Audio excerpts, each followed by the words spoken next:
Hey everybody, welcome back to the channel. Today I want to talk to you about a company which has been entrusted to invest a massive portion of the world's capital, or in other words, cold hard cash.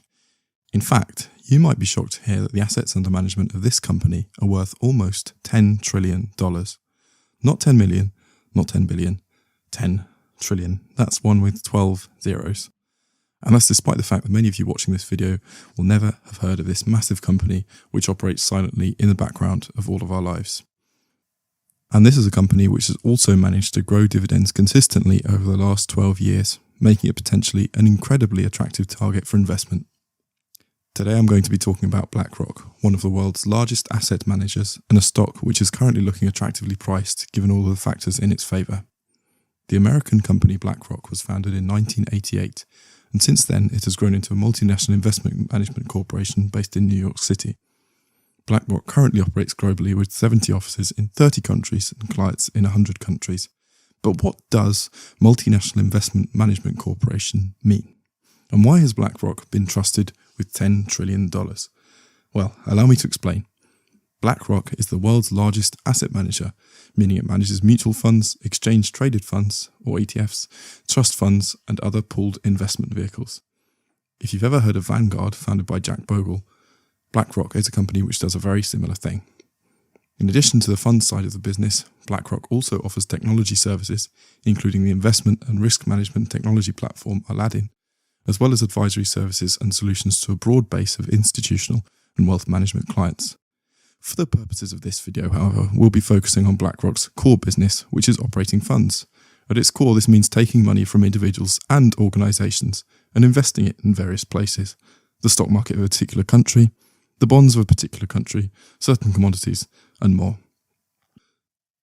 I understand that the term fund is a bit ethereal, so at this point I just want to quickly show you some examples of the sorts of funds they operate, just to give you a better idea of what I mean.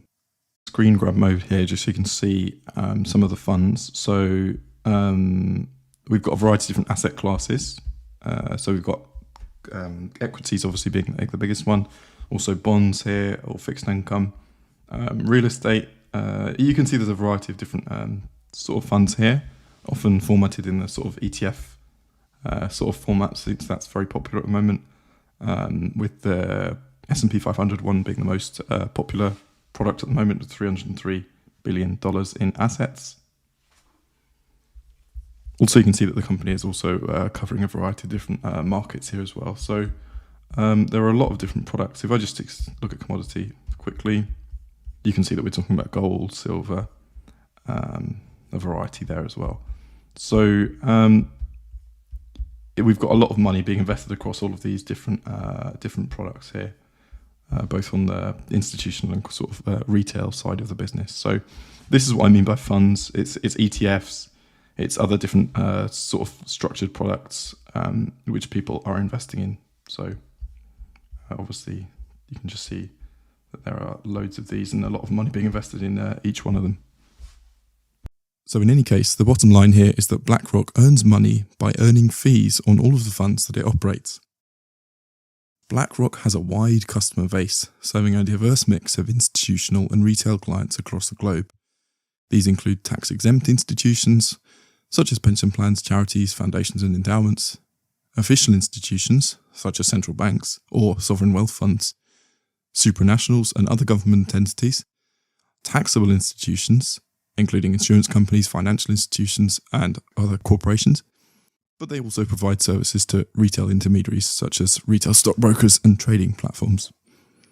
So basically all of these organisations, and sometimes average Joes like you and I, hand our money over to BlackRock to invest in what we tell them to: gold, the S&P 500, or basically anything else. And they take a small percentage, typically from transaction fees and annual fees.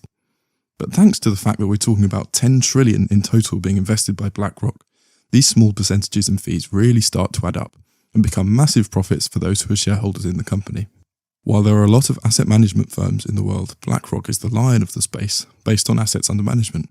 It reached the threshold of $10 trillion at the beginning of 2022. This massive scale is a huge advantage, giving it the flexibility to offer lots of new funds and investment products in future, thanks to its relationships with all of these financial institutions.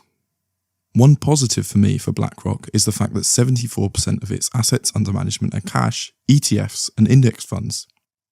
These are low-fee products that are currently favoured by many investors.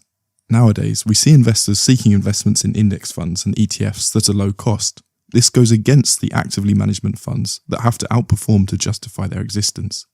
BlackRock's principal focus on index funds and ETFs lowers management expenses, for example, paying fund managers, and makes it hard for peers to compete with them. In my view, a big growth opportunity for BlackRock is international growth. Currently, about 67% of its assets under management comes from the Americas, with 26% coming from EMEA, Europe, the Middle East, and Africa. Less than 10% comes from Asia, which is growing fast, and the middle class in these countries are increasingly seeking access to financial products and investments. Therefore, this is a potential growth opportunity for BlackRock over the next few decades. I'm also very happy with the management of the company. Larry Fink is the CEO and has been there since the start, being one of the original founders of the company. I'm confident he can keep guiding the company forward and keep increasing assets under management. If we look at how the company has performed since 2000 with dividends reinvested, you can see that a $10,000 investment on the 1st of January 2000 would now be worth more than $644,000. If we see anything even remotely similar over the next 20 years, this is a stock that could make many people rich. As you can see, the dividend has also been increasing steadily over the years. While some income investors will think that 2.9% is not enough, I think we should be forgiving given the quality of the company. I should briefly talk about some risks to be aware of when investing in the company. Probably the main one worth mentioning is the fact that since the company's income is proportional to assets under management, if global stock markets were to fall, this might significantly reduce the fees they're able to collect. It's really up to you to decide whether you think valuations are stretched at the moment and whether this is going to have a serious impact on the company. Personally, I don't think the threat should be exaggerated. Obviously, in this scenario, most other stocks in your portfolio are going to do pretty badly too. It's really a case of your opinion on market timing. Naturally, as equity investors, we obviously need to take into consideration whether a stock is currently good value before deciding whether a company is investable. BlackRock is a company with a complex balance sheet and business model, which makes using simple ratios like the PE or PB or price to earnings or price to book ratio to understand whether the company has good value versus its peers a bit problematic and difficult. Nonetheless, the PE ratio doesn't seem to me to be inappropriate if we want to see how relatively expensive the stock has been versus now. The median PE over the last 5 years has been a multiple of 18.72 times, and the maximum has been 26.84 times earnings. It's currently 17.82, which means it's trading at a discount to the average PE ratio over the last 5 years. Depending on your own investment objectives, this might mean that now is a good time to invest if you think that the company is high quality based on what I've talked about in this video. So, to conclude, BlackRock is a massive asset manager controlling $10 trillion on which it collects a small percentage in fees, relatively speaking, but which add up to big profits for shareholders. This is a high quality business, which has been a great investment for me over the last few years, and hopefully others will be able to say the same for them in future. So that's all from me for today. Thank you very much for watching the first video on my channel, and please suggest any improvements or other companies you'd like me to cover. I would also really appreciate you clicking the subscribe button so I can bring you further investment research in future.